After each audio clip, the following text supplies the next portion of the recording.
Assalamualaikum warahmatullahi wabarakatuh. Halo teman-teman, perkenalkan nama saya Rizky Azara dari kelas 12-2. Di bab 4 ini, kita sebenarnya belajar tentang kesetaraan untuk menjaga perundungan. Nah, tapi khusus kali ini aku bakal bahas bagian yang lebih spesifik, yaitu tentang teks narasi. Sekarang coba deh kita pikirin bareng-bareng. Sebenarnya apa sih yang dimaksud dengan teks narasi itu? Terus, apa aja ciri-cirinya, jenis-jenisnya, dan gimana strukturnya? Kalau menurut Kamus Besar Bahasa Indonesia, narasi itu didefinisikan sebagai cerita atau deskripsi suatu kejadian yang disampaikan secara detail dan runtut. Jadi, teks narasi ini tujuannya bisa untuk menghibur, bisa juga untuk memberikan wawasan kepada pembaca. Nah, secara umum, teks narasi ini dibagi dua jenis utama. Ada narasi fiksi dan narasi non-fiksi. Oke, pertama kita bahas dulu nih narasi fiksi. Kira-kira narasi fiksi itu apa sih? Narasi fiksi yang dibuat berdasarkan imajinasi atau rekan pengarang. Biasanya dipakai buat hiburan, tapi tetap ada pesan moral di dalamnya. Ciri-cirinya itu ada imajinatif, ada tokoh, alur, latar, konflik, dan bahasanya lebih ekspresif. Contoh gampangnya kayak novel, cerpen, dongeng, fable, atau legenda. Nah, kalau narasi non-fiksi itu kebalikannya. Ceritanya diambil dari fakta atau pengalaman nyata.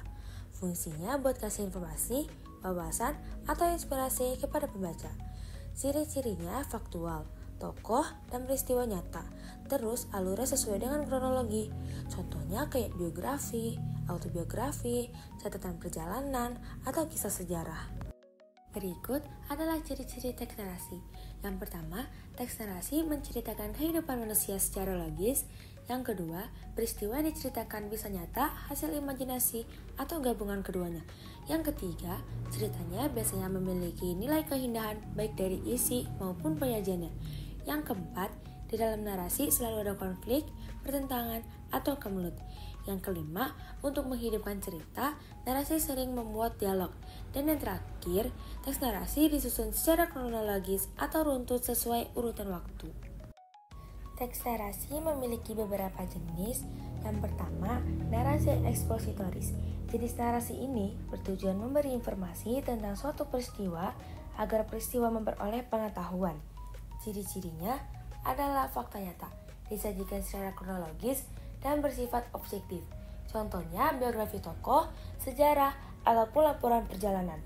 Yang kedua, narasi artistik. Jenis narasi ini lebih mengutamakan nilai seni dan keindahan bahasa. Ceritanya dibuat bukan hanya untuk memberi informasi, tetapi juga menghadirkan pengalaman estetik dan kesan yang mendalam. Ciri-cirinya menggunakan bahasa indah, banyak deskripsi dan kiasan, alur dramatik, dan mampu membuat pembaca larut dalam suasana cerita. Contohnya adalah novel sastra, cerpen sastra, atau naskah drama. Yang ketiga, narasi sugestif. Jenis narasi ini bertujuan memberi makna atau pesan moral melalui cerita. Penulis berusaha mempengaruhi emosi pembaca dengan menghadiri tokoh, konflik, dan amanat. Ciri-cirinya imajinatif, mengandung konflik, ada pesan moral, dan lebih mengutamakan emosi pembaca. Contohnya cerpen, novel, dongeng, dan legenda.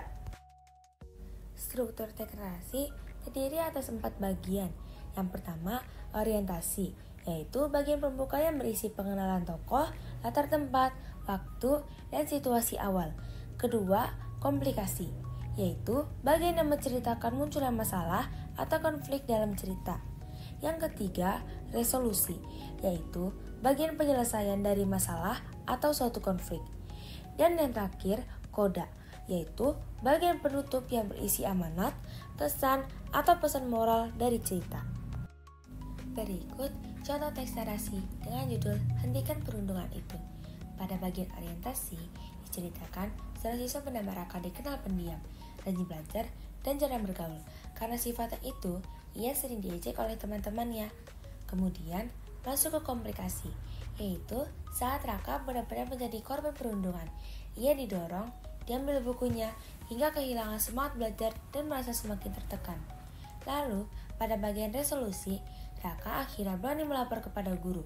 Guru pun menindaklanjuti laporan itu, memberi sanksi pada pelaku, dan mengadakan diskusi tentang pentingnya menghargai teman. Di akhir cerita, bagian koda, Raka belajar untuk tidak diam saja.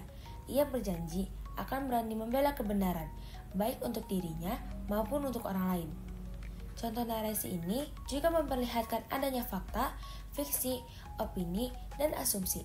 Misalnya, fakta ketika Raka hampir terjatuh karena didorong. Fiksi ketika digambarkan wajah Raka selalu muram setiap hari. Opini saat Raka disebut rajin belajar dan jarang bergaul. Dan asumsi ketika teman-teman takut membela karena khawatir ikut jadi sasaran berikutnya.